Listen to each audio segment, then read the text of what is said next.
Hello guys, welcome to the WTS channel. आज हम आपको मूवी एक्सप्लेन करेंगे लायन। कहानी की शुरुआत में एक बच्चे को दिखाया जाता है जिसका नाम सरू है। सरू अपने बड़े भाई गुड्डू के साथ ट्रेन में कोयला चोरी करने का काम करता है। दरअसल ये लोग बहुत गरीब हैं, इन्हें अपने गुजर बसर के लिए चोरी करनी पड़ती है। ये दोनों ट्रेन से बहुत सारा कोयला चोरी करते हैं, फिर उस कोयले को एक दुकान में बेचने के लिए जाते हैं। उस दुकान में जलेबियाँ बन रही होती हैं। सरू अपने बड़े भाई से कहता है, मुझे जलेबी खानी है। उसका बड़ा भाई कहता है कि एक दिन तुम्हें जलेबी ज़रूर खिलाऊंगा। उसके पास इतने पैसे नहीं हैं कि वो अपने छोटे भाई को जलेबी खिला सके। सरू कहता है, एक दिन हम पूरी दुकान की जलेबियाँ खरीद लेंगे। अब कोयले के बदले में थोड़ा सा दूध दिया जाता है और ये दोनों भाई खेलते हुए अपने घर वापस पहुँच जाते हैं, जहाँ पर सरू और गुड्डू की एक छोटी बहन भी है।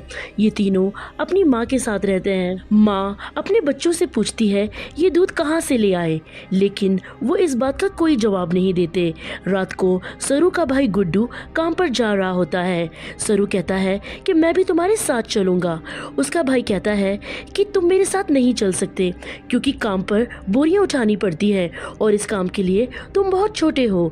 सरू अपने सर पर चेयर उठाकर कहता है कि मैं कोई भी काम कर सकता हूँ। सरू की जिद करने पर उसके भाई को उसे अपने साथ ले जाना पड़ता है। ये दोनों के दोनों एक ट्रेन स्टेशन पे पहुंचते हैं। सरू अपने भाई की गोद में ही सो जाता है।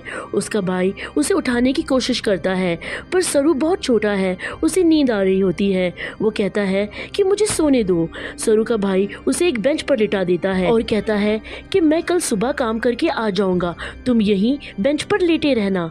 जाने से पहले सरू अपने भाई को कहता है कि गरम गरम जलेबियाँ लेकर आना। उसका भाई कहता है ठीक है। सरू कहता है 2000 जलेबी।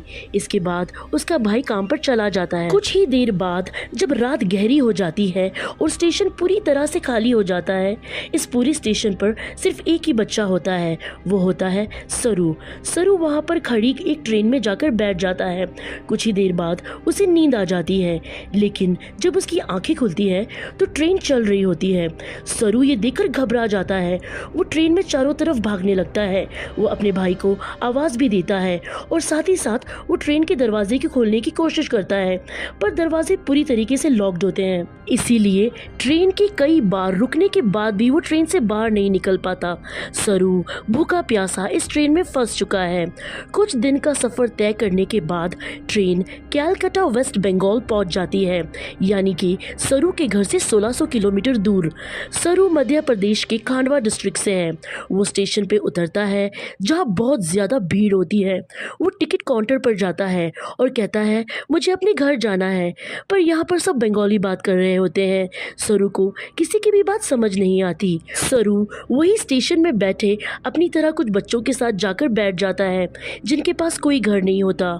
कुछ ही देर बाद वहाँ कुछ लोग आते हैं जो उन बच्चों को उठाकर अपने साथ ले जा रहे होते हैं। सरू किसी भी तरीके से वहाँ से भाग जाता है। वो एक बार फिर रात के अंधेरे में इस बड़े शहर में फिर से अकेला है। उसे बहुत भूख लग रही होती है। तभी उसे देवी माता की एक मूर्ति दिखती है। वो देवी माँ को नमन करता है। देवी माँ के चरणों में जो प्रसाद होता है वो उस प्रसाद को खाता है। अगली सुबह सरू ट्रेन ट्रैक पर चल रहा होता है। वो अपने घर जाना चाहता है। तभी वहाँ पर एक औरत आती है जिसका नाम नूर होता है। वो सरू से पूछती है कि तुम्हारा घर कहाँ है। सरू कहता है कि गणेश तले। ये मध्य प्रदेश में इतना छोटा गांव होता है कि जिसके बारे में किसी को कुछ नहीं मालूम होता।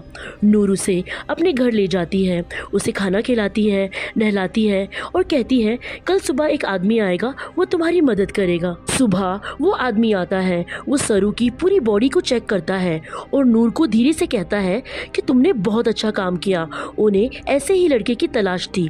सरू को इन दोनों पर शक हो जाता है, इसलिए वो मौका देख उस घर को छोड़कर भाग जाता है। सरू अपने कई दिन हावड़ा ब्रिज के आसपास गुजारता है।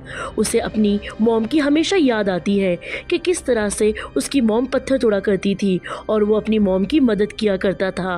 वो अपनी मॉम से बहुत प्यार करता है, लेकिन अब वो यहाँ से 1600 किलोमीटर दूर है। सरू को यहाँ पर इसी तरह 2 महीने बीत जाते हैं और एक सुबह बारिश हो रही होती है और वो एक कैफ़े के बाहर बैठा होता है। कैफ़े के अंदर एक लड़का कॉफ़ी पी रहा होता है और बाहर से सरू उसी की नकल उतार रहा होता है। वो लड़का बाहर आता है और सरू को कुछ खाने के लिए देता है। इसके बाद वो सरू को अपने साथ पुलिस स्टेशन ले जाता है।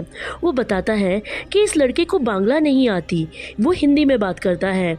जब मैंने इस लड़के से पूछा कि ये कहाँ से है तो इसने बताया कि गणेश तल्ले से है, जिस जगह के बारे में ना इस लड़के को पता होता है ना ही पुलिस वाले को पता होता है, क्योंकि ये मध्य प्रदेश में एक बहुत छोटा सा गांव होता है। वो लड़का सरू से उसकी मम्मी का नाम भी पूछता है। सरू कहता है मेरी मम्मी का नाम है अम्मी। दरअसल उसे अपनी मम्मी का नाम भी नहीं पता होता। पुलिस उसके पेरेंट्स को ढूंढने की बहुत कोशिश करती है, पर सरू के घर ना उसके गांव ना उसके परिवार का कुछ भी पता नहीं चलता। इसलिए पुलिस उसे एक अनाथ आश्रम में भेज देती है। सरू 3 महीने वहां गुजारता है और 3 महीने बाद उसे वहां एक लेडी मिलने आती है जिसका नाम होता है मिसेस सूद। वो सरू को बताती है कि पिछले 3 महीनों से हम तुम्हारी अम्मी को और तुम्हारे परिवार को ढूंढ रहे हैं, पर कुछ भी पता नहीं चल रहा। वो कहती है हमने न्यूज़पेपर में इश्तिहार भी दिया है, जिस न्यूज़पेपर को हर रोज 1.5 करोड़ लोग पढ़ते हैं, पर इसका कोई भी फायदा नहीं हुआ। सरू कहता है मेरा घर यहाँ से बहुत दूर है, मैं अपनी अम्मी के पास गुड्डू के पास जाना चाहता हूँ। मिसेस सूद कहती है कि हमने हर जगह तलाश करने की कोशिश की है, अब इंतजार का कोई फायदा नहीं। फिर मिसेस सूद कहती है एक ऑस्ट्रेलियन कपल है जो तुम्हें अडॉप्ट करना चाहते हैं, बहुत अच्छे लोग हैं, इनके साथ तुम बहुत खुश रहोगे, तुम्हें ऑस्ट्रेलिया जाना होगा। इसके बाद मिसेस सूद सरू को अपने घर ले आती है जहाँ पर कुछ और भी बच्चे होते हैं। मिसेस सूद उन बच्चों को इंग्लिश के वर्ड्स और टेबल मैनर्स सिखाती हैं। अब सरू को ऑस्ट्रेलिया भेज दिया जाता है। यहाँ पर मिस्टर जॉन और उनकी वाइफ सू, जिन्होंने सरू को अडॉप्ट किया होता है, उसे देखकर वो बहुत खुश होते हैं। वो सरू को अपने घर ले आते हैं। छोटे से मिट्टी के घर में रहने वाला सरू जब इस घर को देखता है तो वो पूरी तरीके से हैरान रहता है। साथ ही साथ वो बहुत गुमसुम भी होता है, क्योंकि ये देश, यहाँ की हवा, मिट्टी सब सरू के लिए नई है। सरू की माँ, जिसका नाम सू है, वो सरू को इंग्लिश में कहती है कि मुझे पता है तुम्हारा सफ़र इतना आसान नहीं था, तुम मुझे इस वक्त कुछ नहीं बता सकते, पर एक दिन तुम मुझे सब कुछ बताओगे। सरू धीरे धीरे इनकी भाषा और इनका रहन सहन सीखना शुरू कर देता है। बहुत जल्द वो इन सब के साथ कंफर्टेबल हो जाता है। मिस्टर जॉन और उसकी वाइफ सू सरू को अपने बेटे जैसा प्यार करते हैं। वो उसकी ज़िंदगी में किसी भी तरीके से कोई भी कमी नहीं होने देते।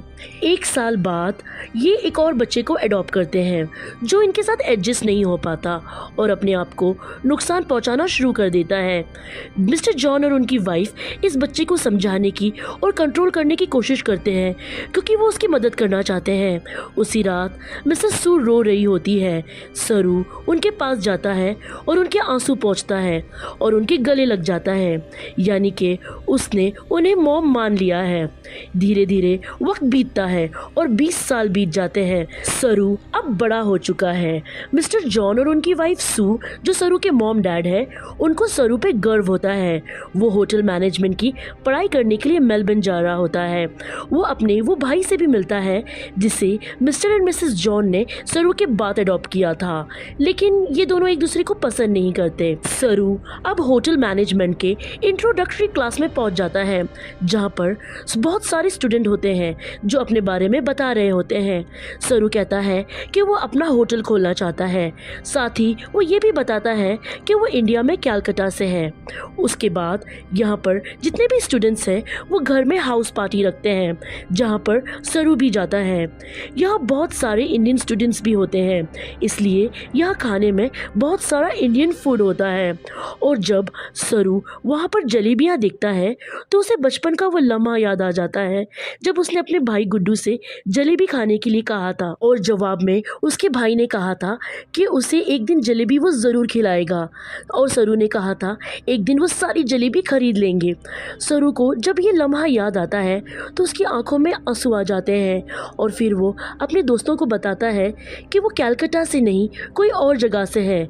बचपन में वो खो गया था, वो ट्रेन में बैठ गया था और जब ट्रेन रुकी तो वो कलकत्ता पहुंच गया था। यहाँ पर एक लड़का पूछता है वो ट्रेन में कितने दिन तक था। सरू कहता है 2-3 दिन तक था। वो लड़का उससे गांव का नाम पूछता है। सरू कहता है गणेश तले। सरू को अब ये भी नहीं पता कि वो अपने गांव का नाम अच्छे से प्रोनाउंस कर पा रहा है या नहीं, क्योंकि उसे हिंदी बोलनी नहीं आती। अब वो सिर्फ इंग्लिश बोल सकता है। यहाँ पर एक लड़का उसे कहता है कि कलकत्ता के हावड़ा ब्रिज से जहाँ पर तुम बचपन में पहुँचे थे, वहाँ से अगर हम टाइम और ट्रेन की स्पीड को कैलकुलेट कर कर वापस जाएं तो तुम तुम्हारे गांव के आसपास के रेडियस में पहुंच सकते हो। यहाँ पर एक लड़की गूगल अर्थ के बारे में भी बताती है। वो कहती है गूगल अर्थ के सहारे तुम दुनिया की कोई भी जगह को ढूंढ सकते हो, पर सरू इस बारे में ज्यादा बात करने से मना कर देता है। इसके बाद वो पार्टी से चले जाते हैं। सरू के साथ एक लड़की भी होती है जिसका नाम लूसी होता है। ये दोनों एक दूसरे की तरफ अट्रैक्ट होते हैं, इसलिए रात को ये दोनों एक दूसरे के फिजिकली बहुत क्लोज हो जाते हैं। अगली सुबह जब सरू उठता है तो उसे अपने पेरेंट्स की, अपने घर की, अपने गांव की बहुत याद आती है। उसे एहसास होता है कि उसके खो जाने के बाद उसके माँ बाप, भाई बहन कितना परेशान हुए होंगे। इसलिए वो गूगल अर्थ एप्लीकेशन के ज़रिए साथ ही साथ स्टेशन की जो दूरी होती है उसे कैलकुलेट करके हर तरह से अपने गांव गणेश तले को ढूंढने की कोशिश करता है, लेकिन उसकी सारी कोशिश पूरी तरीके से बेकार हो जाती है। धीरे धीरे वक्त बीतता है और 3 साल बीत जाते हैं। लूसी और सरू का रिश्ता अब गहरा हो जाता है। ये दोनों एक दूसरे से बहुत प्यार करते हैं, पर सरू आज भी अपने परिवार के लिए परेशान है। उसे कई बार अपने भाई की छवि दिखती है। उसे एहसास होता है कि उसका भाई उसे कह रहा है कि उसे घर चले जाना चाहिए। सरू अपने परिवार को ढूंढने में इतना खोया होता है कि धीरे धीरे वो लूसी से अलग हो जाता है। वो लूसी से कहता है कि तुम मुझसे बेहतर इंसान डिजर्व करती हो। लूसी और सरू अलग हो जाते हैं। फिर कई महीने के बाद सरू लूसी को एस्केलेटर पर देखता है तो वो उसे बात करता है। वो उसे कहता है कि वो उसे बहुत मिस करता है। उसके बाद फिर से ये दोनों एक दूसरे के बहुत क्लोज आ जाते हैं। लूसी सरू से कहती है कि तुम्हें अपनी मॉम के पास जाना चाहिए, उन्हें तुम्हारी ज़रूरत है।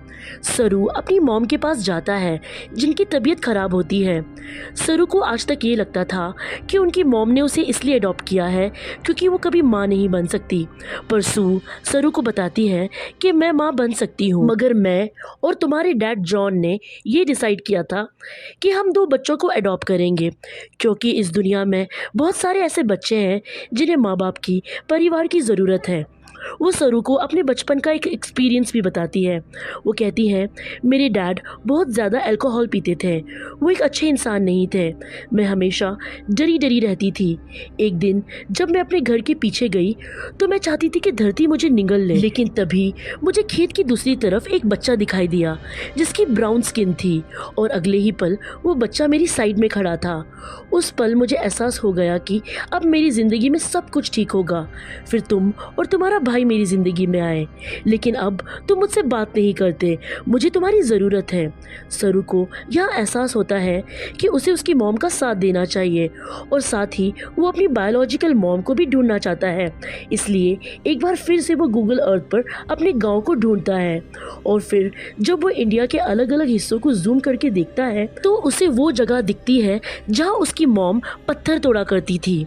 इसके बाद वो धीरे धीरे आसपास के इलाके को जूम करता है और उसे अपना गांव, जिसका नाम गणेश तलाय है, वो मिल जाता है। उसे पता चल जाता है उसका गांव मध्य प्रदेश के खांडवा डिस्ट्रिक्ट में है। इससे बात से वो बहुत ज़्यादा खुश होता है। ये बात वो लूसी और अपनी मॉम को बताता है। उसकी मॉम भी उसके लिए बहुत खुश होती है। उसके मॉम और उसके डैड चाहते हैं कि वो इंडिया जाकर अपने परिवार से मिले। सरू अब भारत आ जाता है और वो उस जगह पहुंच जाता है जहां पर उसने अपना बचपन बिताया था। वो धीरे धीरे बचपन की यादों से आगे बढ़ता उस घर तक पहुंच जाता है जहां पर बचपन में वो अपने मॉम, भाई बहन के साथ रहा करता था। पर अब इस घर में कोई नहीं रहता। वो आस पड़ोस में पूछने की कोशिश करता है, पर उसकी भाषा किसी को समझ नहीं आती और ना ही वो अब हिंदी समझ सकता है।